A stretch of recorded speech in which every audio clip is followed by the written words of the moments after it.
On a bustling day in Memphis, a familiar figure wandered the vibrant streets of Beale, a place steeped in music history.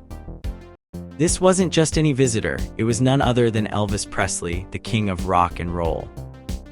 As he stood there, the young king couldn't help but gaze longingly at the dazzling display in the window of Lansky Brothers, a local clothier known for its fine suits and clothes. Inside, the shop was a treasure trove for anyone seeking the perfect outfit, especially for someone who was about to step into the spotlight. Elvis had been around the corner of Beale Street before, admiring the ice cream parlors and toy shops he couldn't quite afford to enter. This time was different. He had a specific desire in mind, a white tuxedo for his school prom.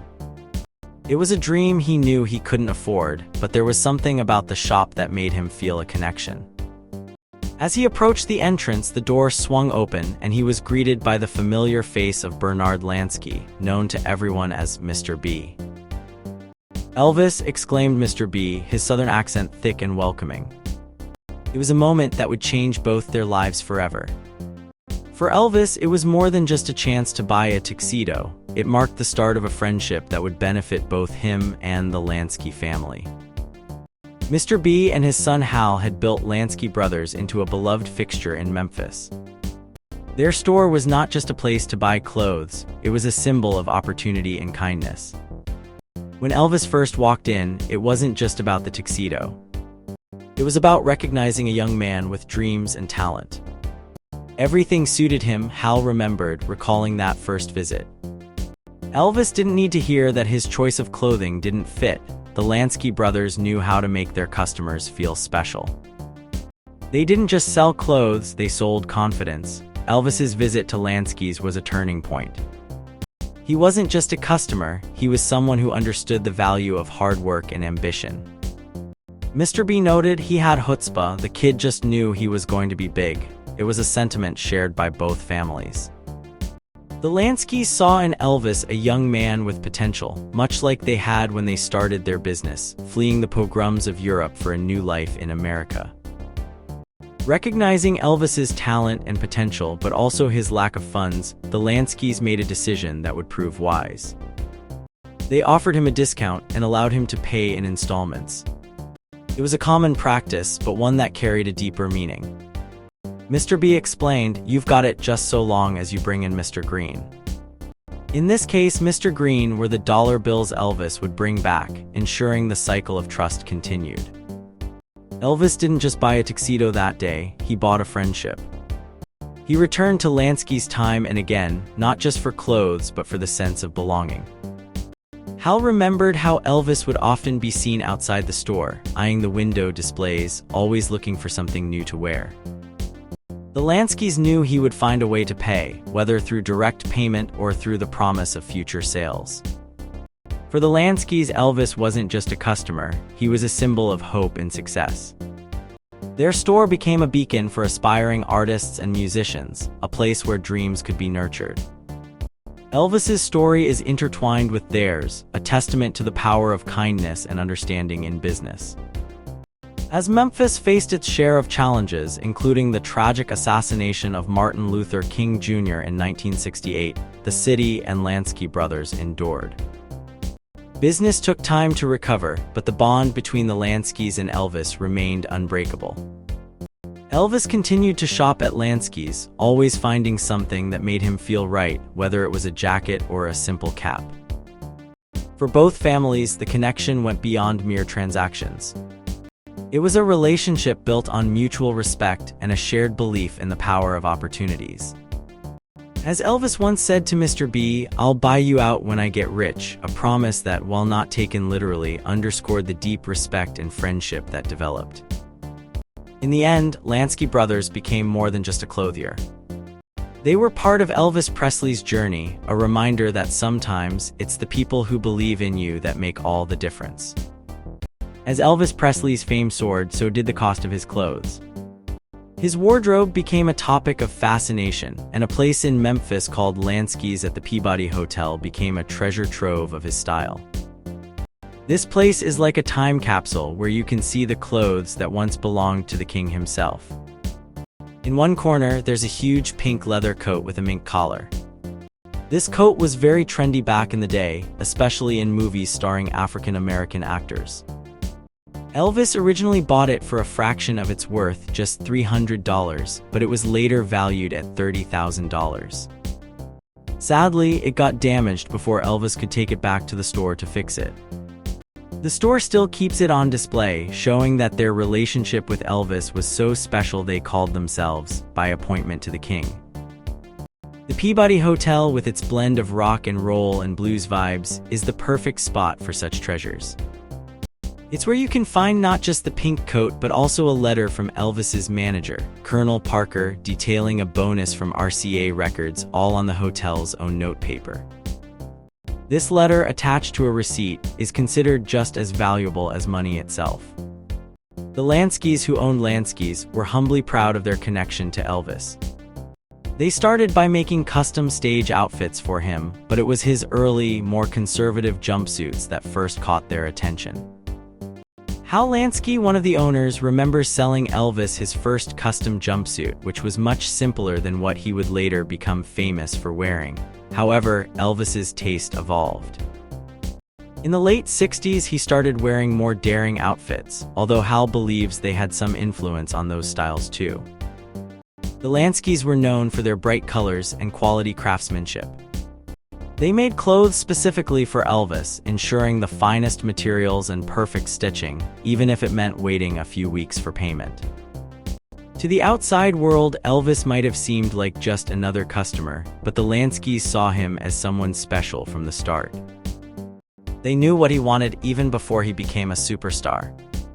When Elvis needed clothes for his TV appearances, the Lanskys were there, offering what they thought he'd like.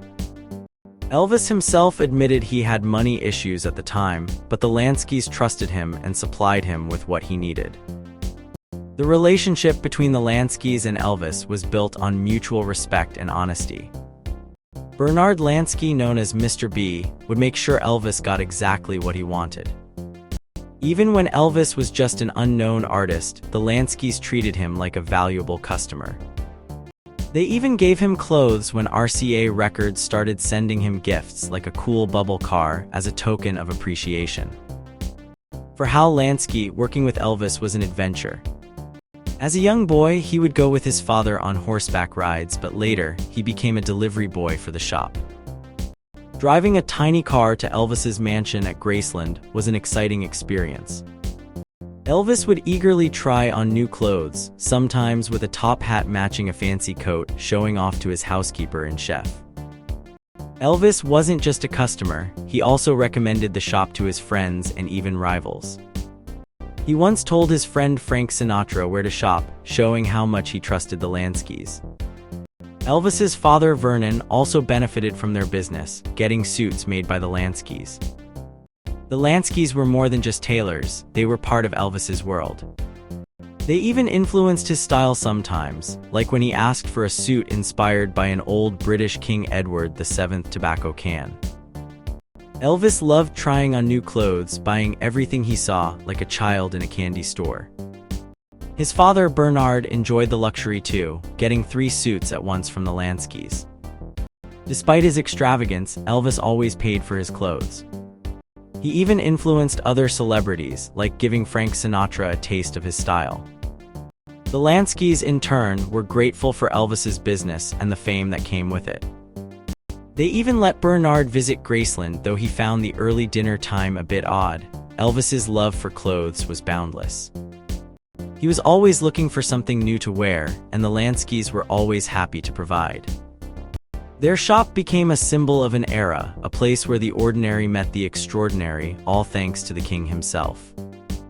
Let's dive into the exciting story of Elvis Presley's early days and how he became the music sensation we all know. Once upon a time, Elvis met Blanche Gordon Scott and she encouraged him to visit Lansky's. This place was special because it was where musicians and young lovers would meet, named after the famous blues writer W.C. Handy. Here, Elvis talked more about his dreams and aspirations. He loved the black music he heard in Tupelo and Delta, especially the blues. Elvis often went to W.C. Handy Park with Blanche.